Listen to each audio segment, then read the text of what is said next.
Oh, it is. So, 아니 RE3 받았어? 거기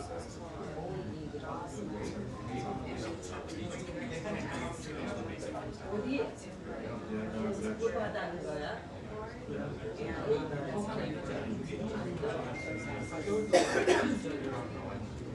그건 템포럴 지금 거기는 찾아.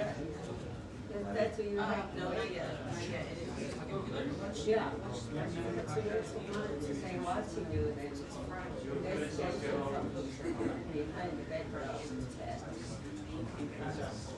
아, 그게 다 스킨이에요. 그 패스가 그냥 보였지. 내가 볼 때 그냥 그런 게 있고 또 전화를 해서 물어봐라고 이게 전화를 해서 내가 몇 시에 가냐 왜냐면 알스카로 나온다 묻는 거 알고 왜 이렇게 싫다며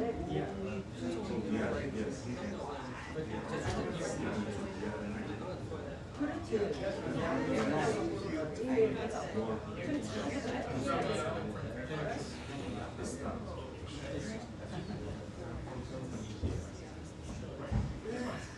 We used to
Yes, they use it. The Turks use it. Yeah. That's right. That's very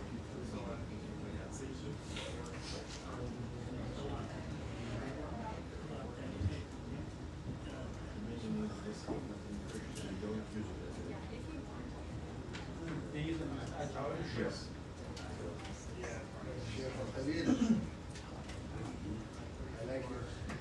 I like your territorial dominance. I like that.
Hey,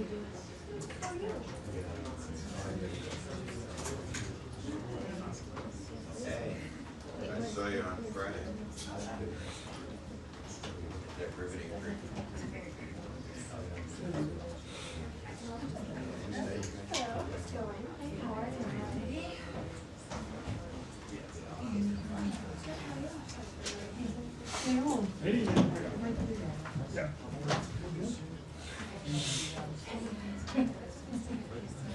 Oh my gosh.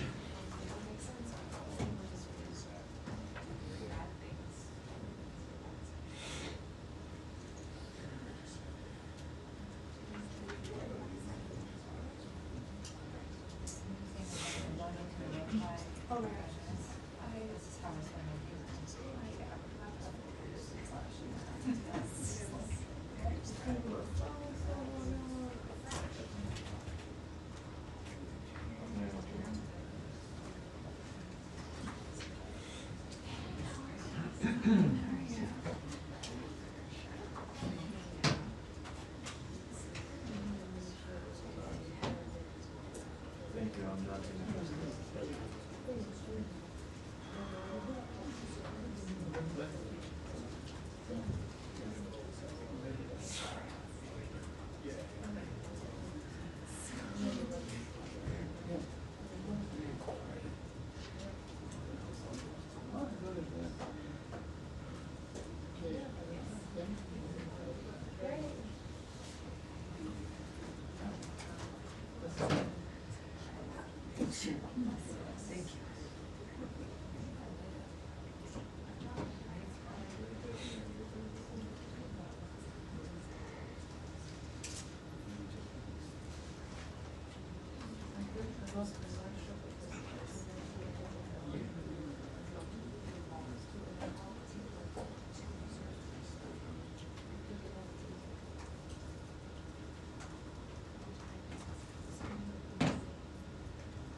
Good, there's air conditioning in here. Very good, it's air conditioned. Beautiful June day. Hi, everybody. Hi. Fox, those folks at Fox. Busy with TV, probably. All right, great, nice to see you guys. Again, I take it Tommy took good care of you last week. You will have Tommy again a week from today when I'm with the secretary traveling. So be prepared. You've got a week to prepare, but of course I'll also see you again on Thursday. We do have some announcements here. First of all, over the last few days, Americans have witnessed scenes of lawlessness as radicals in Los Angeles riot to protect criminal illegal aliens. Agitators have attacked law enforcement and shut down freeways. We remain undeterred in our commitment to enforce our laws and secure the border. During recent days, the administration has taken illegal alien gang members, child predators, rapists, and burglars off the streets. Thanks to the historic action across all of government under President Trump, the border is more secure than it ever has been, with illegal border crossings at a historic low. The border crisis that unfolded under the previous administration, however, did untold damage. The big, beautiful bill, as an example, before Congress will build on President Trump's progress, ensuring we have the resources to enforce our laws and secure our border. To that end, the United States is committed to disrupting the illicit manufacture and trafficking of fentanyl, a leading cause of death of people aged 18 to 49 in the United States. Yesterday, the United States announced that it is sanctioning La Chapitos, a powerful faction of the Mexico-based Sinaloa cartel, along with its 2 fugitive leaders. The United States is also designating a regional network of Los Chapitos associates and businesses based in Mazatlan, Mexico. This network engages in drug trafficking, extortion, kidnapping, and money laundering. Under Secretary Marco Rubio, the State Department will continue to protect our nation by keeping illicit drugs off our streets and disrupting the revenue streams funding Mexico-based cartels' violent and criminal activity. In addition, Deputy Secretary of State Christopher Landau will travel to Mexico, El Salvador, and Guatemala from June 10th to the 13th. As detailed in the trip announcement, quote, in each country, Deputy Secretary Landau will participate in a high-level bilateral engagements to further strengthen diplomatic ties and cooperation. He will engage in discussions to drive the private sector led economic growth, boost U.S. commercial investments in our region, and highlight the importance of ending illegal immigration. In addition, there are additional announcements today, of course. The United States sanctioned 5 individuals and 5 sham charities for financially supporting Hamas under the guise of humanitarian work. Additionally, we are targeting a fraudulent charity linked to the Popular Front for the Liberation of Palestine, the PFLP. The United States will use all available tools to prevent abuse of the nonprofit sector for the benefit of terrorist groups like Hamas and the PFLP. We are committed to ensuring humanitarian aid can in fact be delivered by reliable and safe organizations. Finally, cultural diplomacy remains an important endeavor of the Trump administration. The Kennedy Center exemplifies this commitment, and its gala is tomorrow night, led by the musical Les Miserables.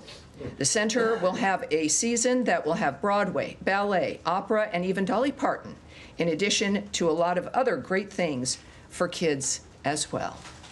In this world of ours, it sounds very nice and very appropriate. And now to your question. Sounds like Matt Lee is amused. I hope you might be some coughing. I know you weren't laughing. And you might. It would be good to become perhaps a season ticket holder to the Kennedy Center. I'm just saying. But go ahead. I would be happy to be a season ticket holder to the Kennedy. Yeah. And I would love to see Les Mis because I never saw it. There you go. But anyway, listen, just on your copper, and then I want to go shoot really quickly to the Middle East, just on the top. The State Department doesn't have any role in what's going on in LA in terms of quelling the violence. Is that correct?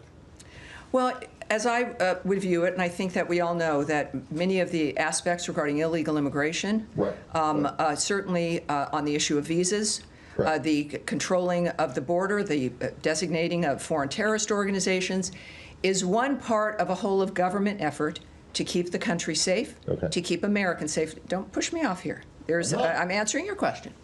And so when we see the dynamic of what's happening in Los Angeles, it is, I think, quite appropriate for Americans to see this, and it is. The nature of what we are working to do together through the Trump administration to secure this country and to secure our streets. And that means, yes, removing criminal illegal aliens and getting them back to their home countries, and certainly at least getting them off American streets so that Americans can feel safer in their own homes and in their own communities.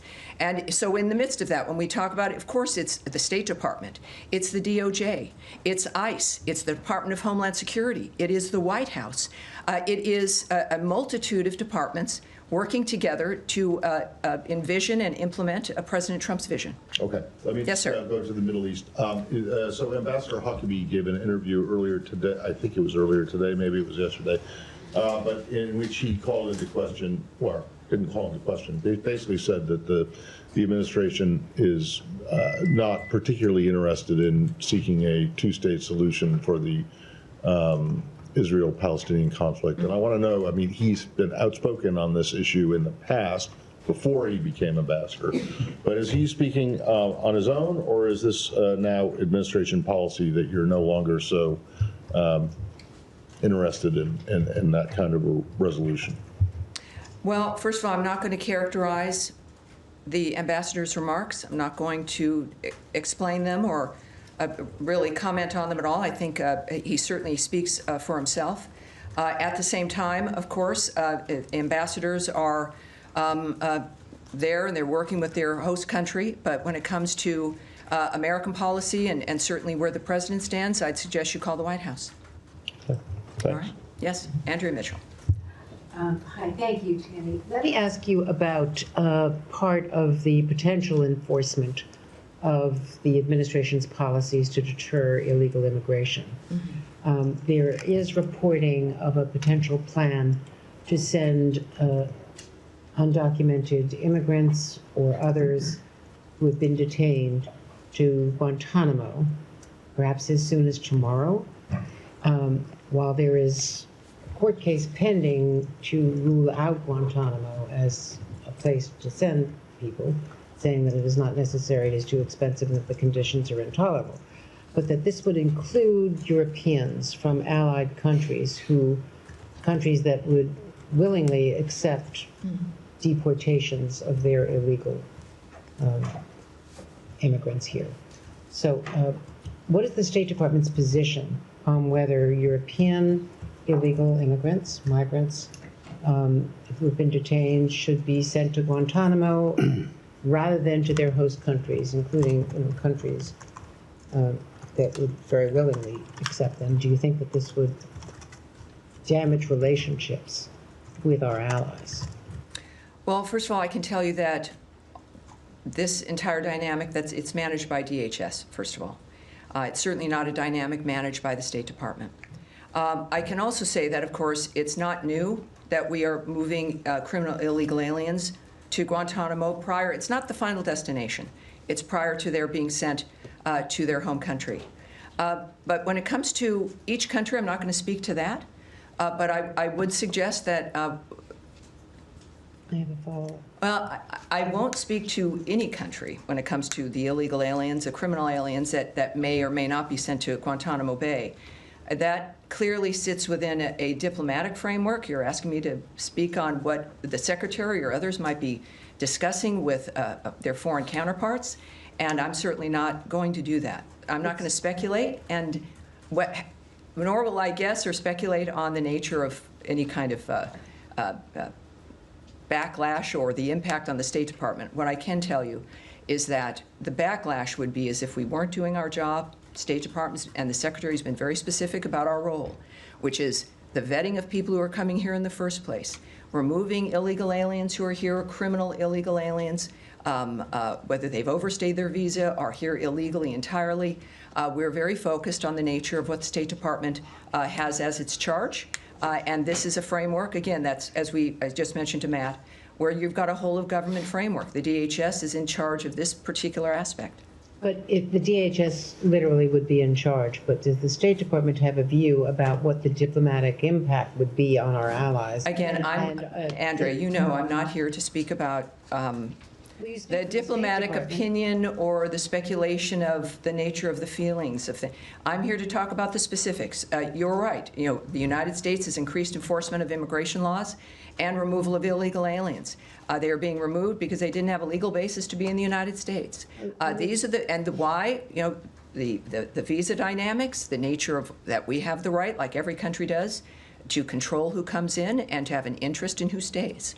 And that's what this is about. Sending people to Guantanamo might have a salutary deterrent impact.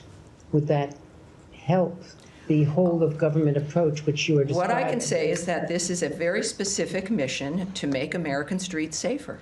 And this is why President Trump was elected, to do exactly this. Yes, ma'am. Thank you. Just going back to Matt's question on Huckabee's comments, I know you said that the ambassador speaks for himself, but he was appointed by the president, and he does represent the U.S. government in Israel. So is the two-state solution a goal of the U.S. State Department currently? You know, I'm not going to speak, again, what I said to Matt, and what I'll keep saying is I'm not going to parse the ambassador's remarks.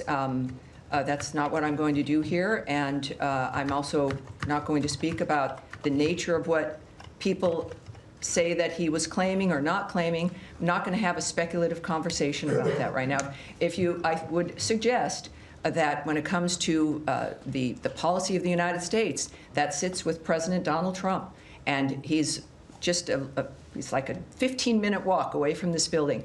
Call them, and in fact, I think they would have an answer for you, I would think. Okay, and then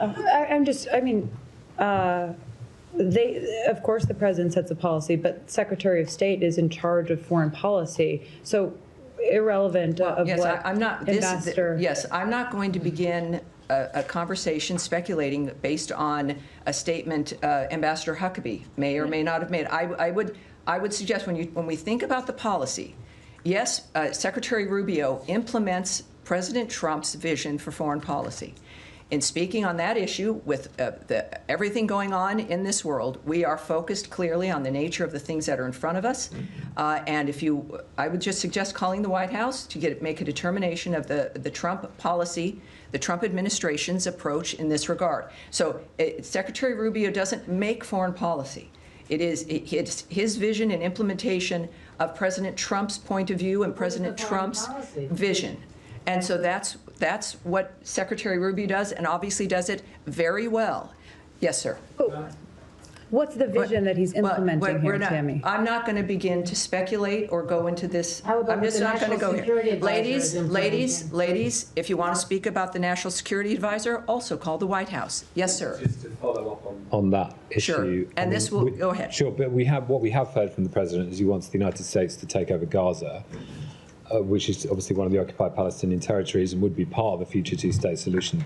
So is that? I mean, you haven't mentioned that, but should we assume that is part of the policy, and therefore that opens the question of what about the West Bank and East Jerusalem?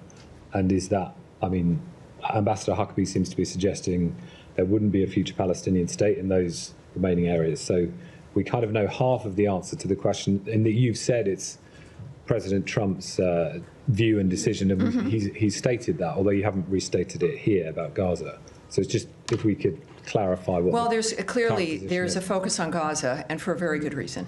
And that's what we're focused on, is the ceasefire, is stopping the carnage, dealing with what's going on in Gaza, after, of course, the horrific events of October 7th, the nature of what's happening with Iran and its death squads of Hamas and Hezbollah and the Houthis. It's a full plate. And what one does is you start at the beginning, and you move forward. We are still working on dealing with either certainly ceasefire and peace for Gaza, and then, of course, the aftermath of that, and rebuilding and dealing with what that means. At some point in time, that will hopefully be the major conversation here, right, is in the aftermath and the rebuilding and how that's happening. And I would expect that to be a conversation that we'll all be engaging in. But is it still the policy that the U.S. should take control of that territory? You know, during that I process? can't, look, what I've heard President Trump say, and what I know the Secretary has always said, is that Hamas can't exist, that we've got to get a ceasefire, that we've got to have new ideas for making sure this doesn't happen again and again and again. I know that the President has called for new ideas to help make that happen. I know that he has had some new ideas and how to do that. We know the region has chimed in with what it believes it can do when it comes to aid and even rebuilding. But the fact of the matter is, right now, Hamas won't even let the hostages go. Hamas still won't put its weapons down. Hamas is still playing games as people still die, as we do work to get food and aid into that region. So we're still at that kind of dynamic, and we will get to the other part, I hope, as soon as we can. Nadia. Thank you, Tammy. Just on the Middle East again, the Israeli Prime Minister said today there is significant progress in releasing the hostages and the ceasefire. Does the State Department share his view?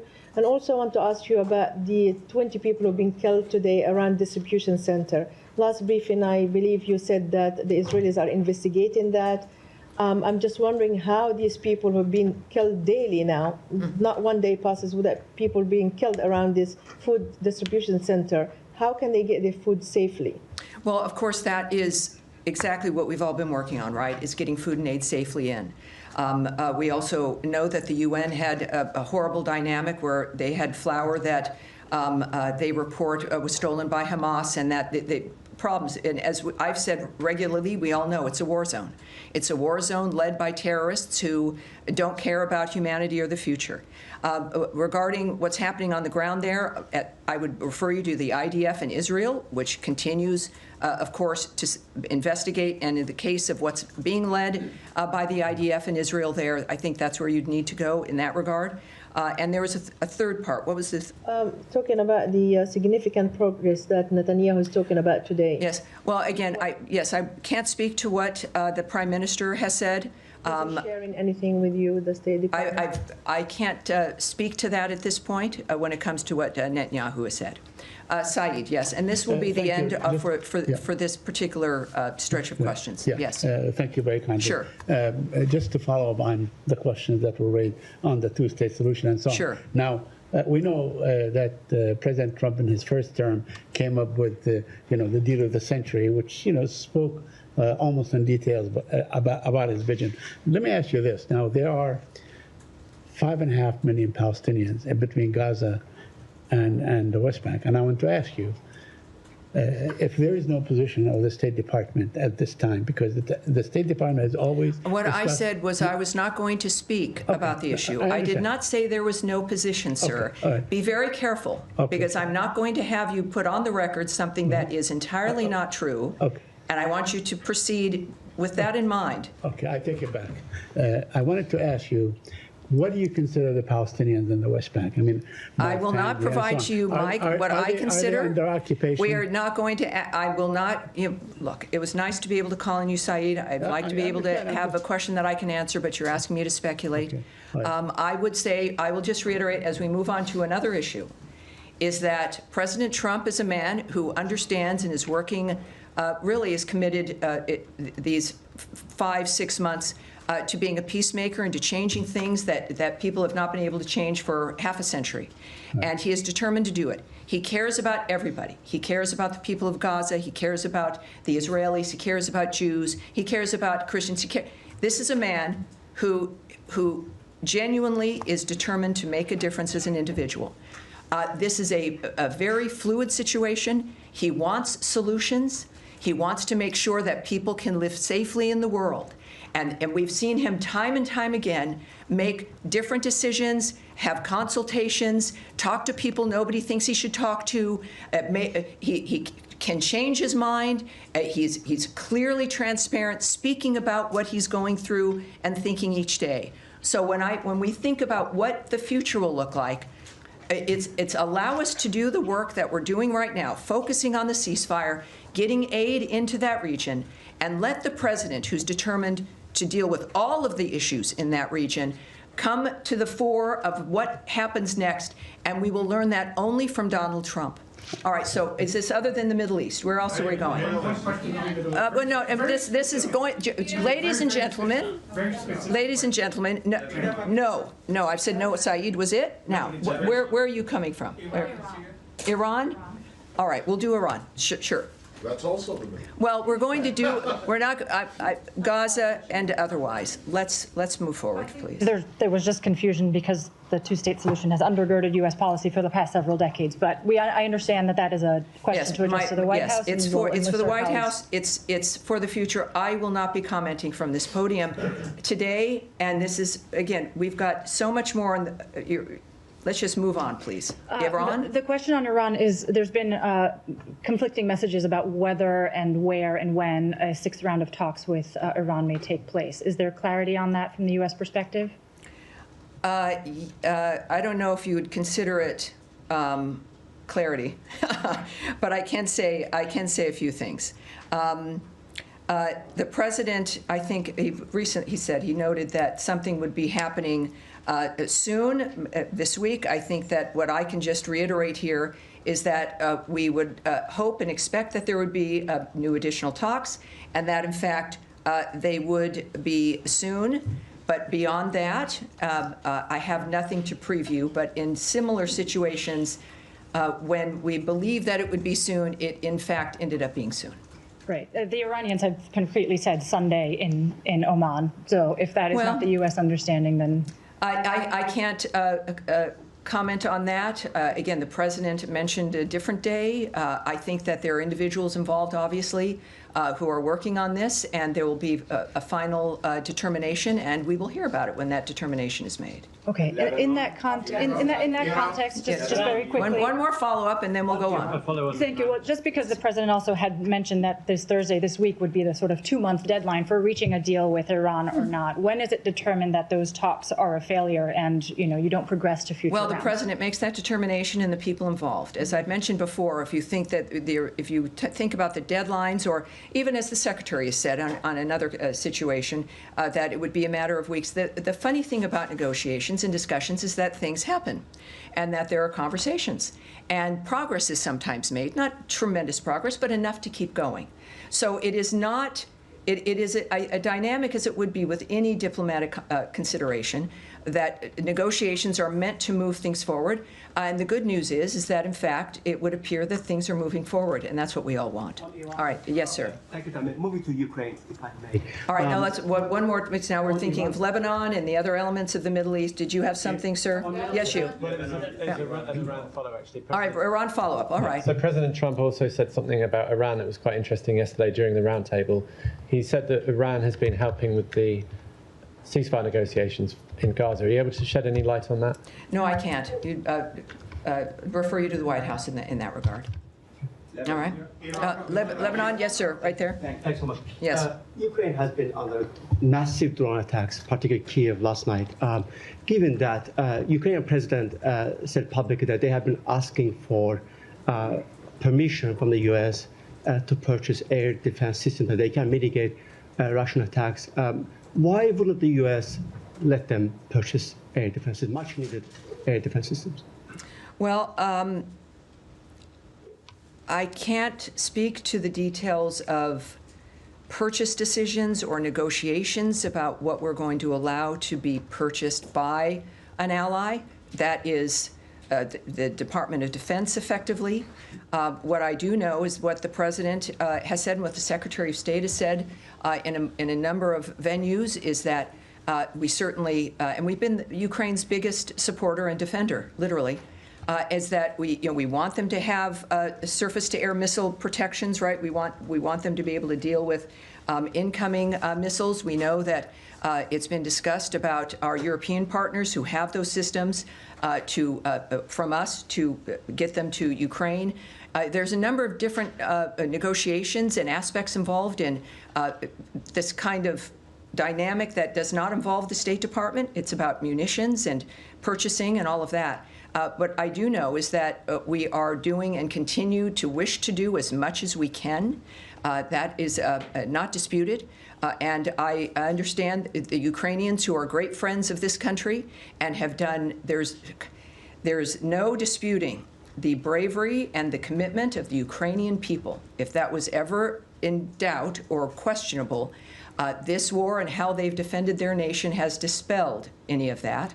I had the pleasure of being in a bilat with the Ukrainian delegation recently here. And they are astounding people, and they're remarkable, and they are committed to getting their country safe and this war to end. And so are we. The United States has proven that. The details of which are many, and I can't speak to that, and I certainly would dispute that we are not letting Ukraine do something. The opposite has always been the case. Our goal is to make sure that this war comes to an end. And we've continued to focus on that. And Tammy, on that line, I would appreciate if you help us clarify, reports that the United States has redirected some of the promised defensive weapons from Ukraine. Well, supposed to go to Ukraine, but they redirected to the Middle East. Is that accurate? I can't speak to that. That is not something that, whether it is or is not happening, it's a decision that is clearly one based in national security if it's happening, and certainly a diplomatic framework that, if a decision has been made, is not something I'm going to remark on here at the podium. All right. That's going to be it. We're moving along here. I want to get as many people as I can in today. Yes, sir.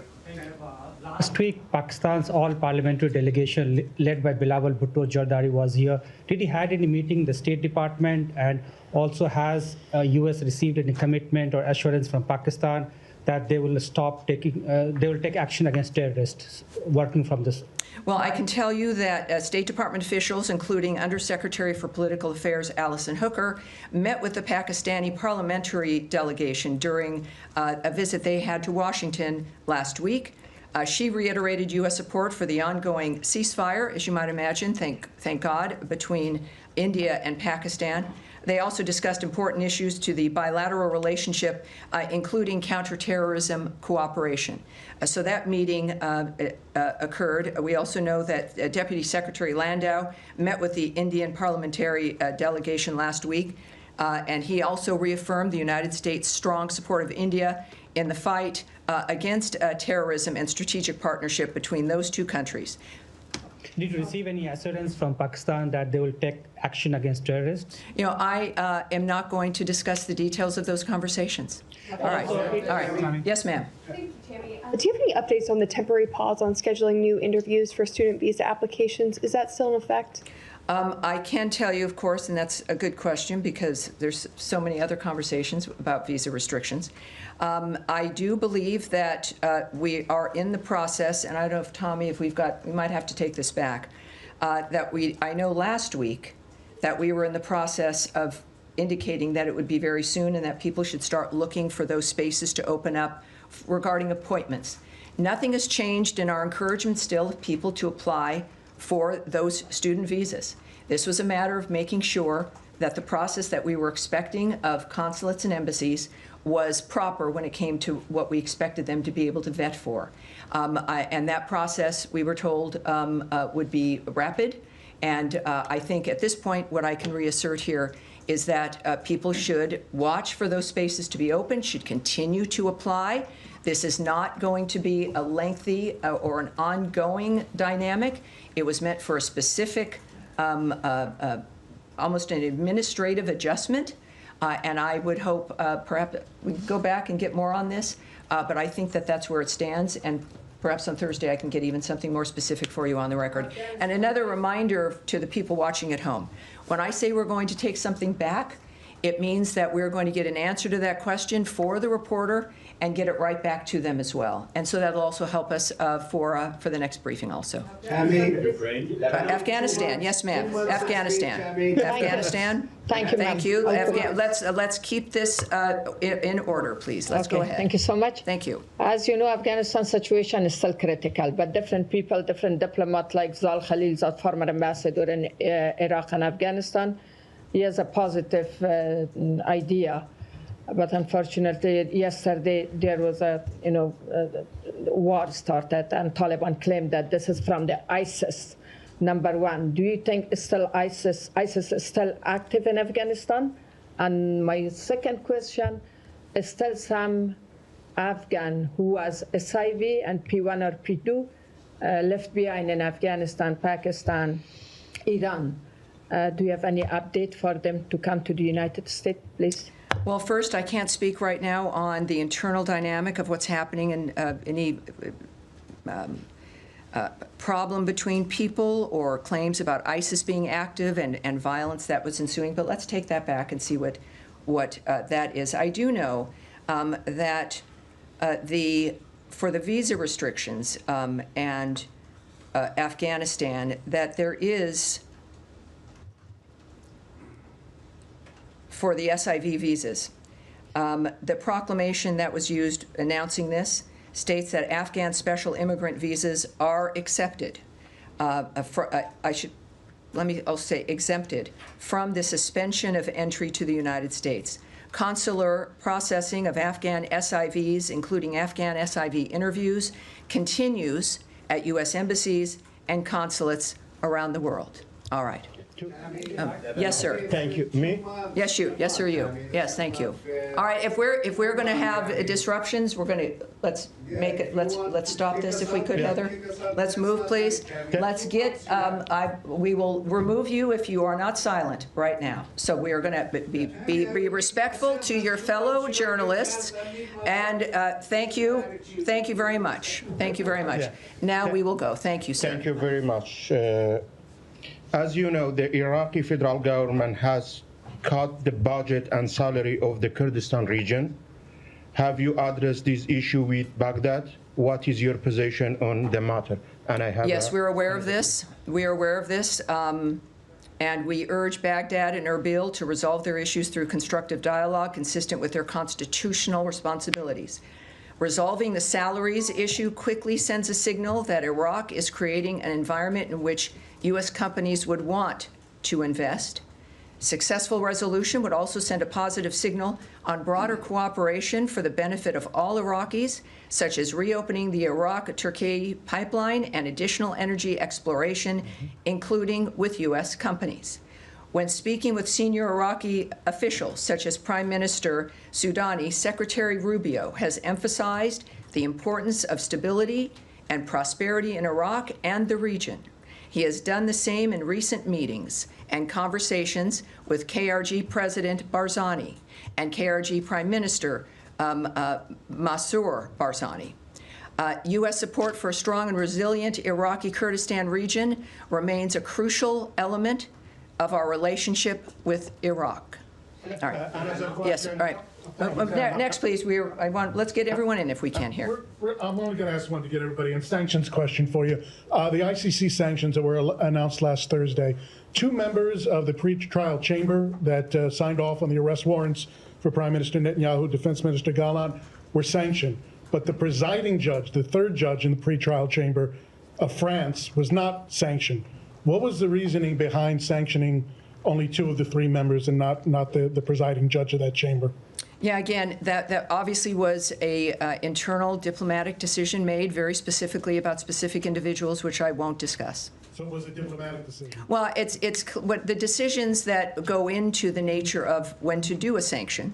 Obviously, there's a combination of conversations involving national security, what's in the best interest of the United States, what's in the best interest of our diplomacy, certainly with our ally Israel, and our own national security and the messages that we send when it comes to expecting America to be treated with respect and to be treated with some modicon of decency when it comes to the international scene. I think that makes that clear, but in the sense of the details of that, of course, I can't comment on that here. Thank you. All right, yes, sir, at the end here. I have a question about foreign aid. Would you be able to share any update on the status of PEPFAR? I understand Secretary Rubio said last month in a hearing before the Senate that 85% of the program is operational. But now some activists and congressional Democrats are disputing that. I do have something for you here, just for some clarity. Secretary Rubio referenced an estimated 85% of beneficiaries who could be receiving life-saving treatment and prevention of mother-to-child transmission services based on the full operational capacity of all the operational active awards. It's 85%. That is a correct number. That is as of March 24th, 2025. All right? Good. Oh, wait. Well, hold on. This cable that went out today from Secretary Rubio instructing all chiefs of mission to abolish all USAID positions, local, direct, either direct U.S. hires or local employees. And sure, that was not a surprise. It shouldn't surprise anyone. A cable is something sent out from the State Department, in this case, of course, to missions worldwide, instructing them to do something. Essentially, there's many more uses and reasons for cables, and sometimes, surprisingly, said no one ever, they get leaked. In this case, it was an order regarding positions regarding U.S. aid that they were to be ended. And that was something that was previewed in February when we relayed the roadmap, if you will, of the reorganization, the renovation, if you will, of U.S. aid, making sure that our aid efforts around the world met with what was important to the United States, to the America First agenda. So this was a cable telling our posts exactly what they were expecting to be told, which is that those positions were gone and were being eliminated. So it wasn't a surprise. It's nothing new. And it is exactly what we previewed in February and March of this year. All right, but we've talked to you. Yes, all right. Now in the back, young man right there. Yes, young man without the tie. That would be you. Yes. Yeah, I just, while we have questions on Israel, earlier today, 5 countries. Can you tell me, by the way, what is your outlet, just a curiosity, and your name? Ryan Morgan with the Epoch Times. All right, hi Ryan, welcome aboard. Thank you for having me. So I was just wondering if you have a quick comment about the 5 countries that sanctioned Israeli ministers Itamar Ben-Gvir and Bezalel Smotrich today. Yes, I do. I have something for you on that, and let me get that for you. There's just so much going on today. First of all, we find that extremely unhelpful. It will do nothing to get us closer to a ceasefire in Gaza. This, again, is about Allied sanctions against Israeli ministers. They should focus on, this being UK, Canada, Norway, and New Zealand, should focus on the real culprit, which is Hamas. Hamas put the people of Gaza in this situation by launching the horrific attacks of October 7th, which killed 6 British citizens and 46 Americans, and continue to hold hostages, of course, including the bodies of 4 Americans. We remain concerned about any step that would further isolate Israel from the international community. If our allies want to help, they should focus on supporting Special Envoy Witkoff's negotiations and backing the Gaza Humanitarian Foundation when it comes to food and aid. All right. Yes, sir, in the back? Yes, sir. Thank you, Tammy. My question is about Ukraine negotiations. Russians and Ukrainians came together in Istanbul last week and they announced a memorandum, and result of that, there was exchange of prisoners. What is your elaboration on that phase of the deal, and how do you follow these negotiations? Well, the President and the Secretary have been saying for a while that the only real solution can come with the parties talking directly. And that is what we've been seeing here, at least, in this regard. We, of course, remain in close contact with both parties at the highest levels. And we welcomed the success, the movement of, again, more prisoner exchanges. In this case, of course, the seriously wounded and young prisoners under the age of 25. As well as repatriating fallen soldiers, which in that instance was about 6,000 each, horribly. We are not involved, right? We're not involved in that as the State Department. If that was your question, of the United States, this was negotiations, conversations between the 2 parties involved.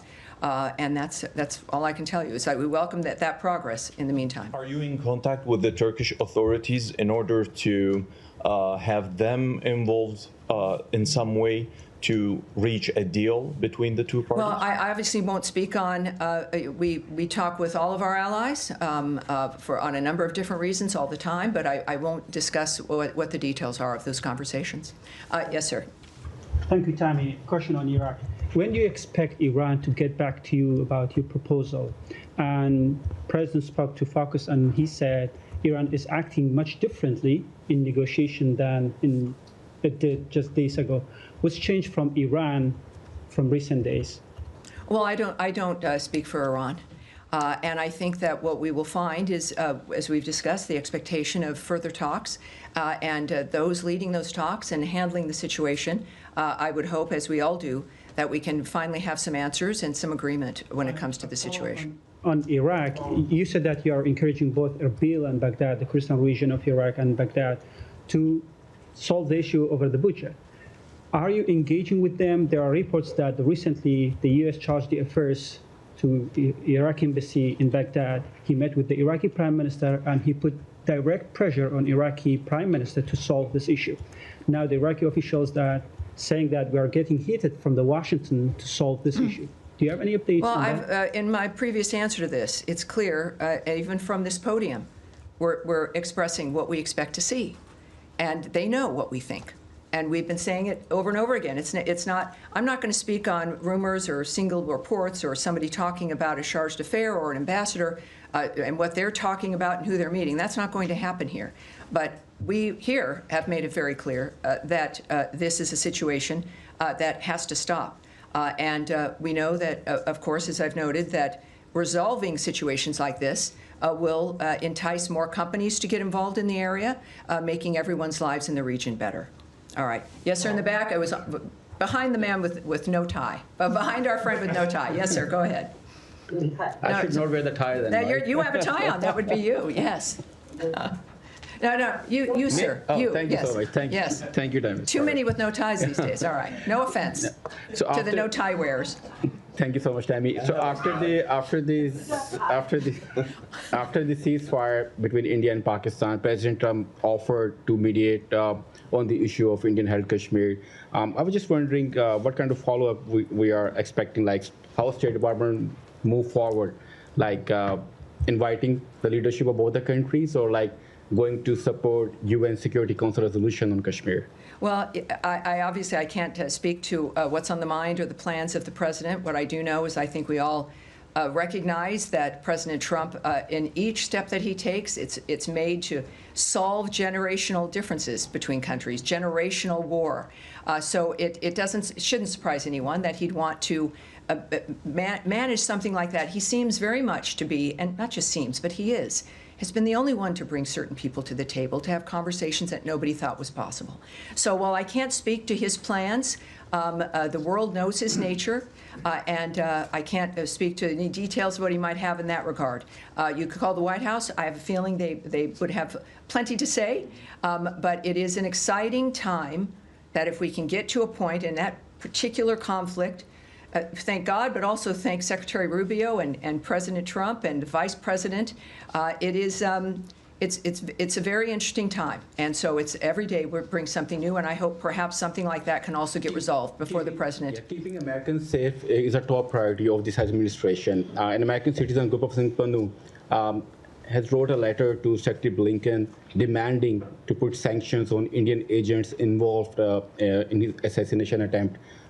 Did you get that letter? What is your opinion? Well, if that's something I can't speak on, but let's take that back and we'll go on from there. All right, now I've already spoken to some of you with your hands up. Yes, sir. And the blue top, no, behind you, no, in the glasses, sir. Thank you. Yes. As you know very well, new South Korean President Lee Jae-myung is pursuing pragmatic foreign policy, which regards the alliance with the United States as the very foundation of his foreign policy. But pragmatic policy also signals an openness to stably manage relations with China. So do you have any comment on the new South Korean government's foreign policy stance? Well, I don't. What I can tell you is that there was a call between the president and President Jae-myung Lee. We can confirm that that phone call, in fact, took place, and we refer you to the White House for those details. We congratulate the president on his election as the president of the Republic of Korea, and we're confident under his leadership that our alliance will continue to thrive. Again, for more, perhaps further comment, if you'd like to know what President Trump's view of that, I suggest you call the White House. All right, now in the back is going to be our last question here to you, sir. Thank you. In a nice white crisp shirt and a tie and glasses, and it's our sartorial remarks here today, apparently. Thank you, Tammy, for giving me the opportunity to ask Yes, sir. And your outlet again, sir? I work for France 24 and Al-Sharq Al-Awsat newspaper. Very good. Welcome aboard. My question is about Lebanon. There were reports yesterday that the U.S. is engaging Israel in some discussions about the fate of UNIFIL.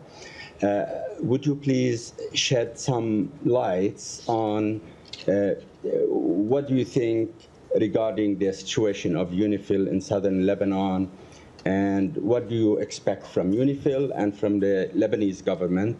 And also, I have a question whether you would confirm that Ambassador Tom Barak will visit Lebanon next week. Thank you. All right, well, for the first part of that, we'll have to take all of that back. I know that quite some time ago, we discussed this here at the podium, but as we also know, time changes things, and I want to make sure, I don't want to repeat to you the nature of what we were saying months ago. So let's go back and we'll get those answers there.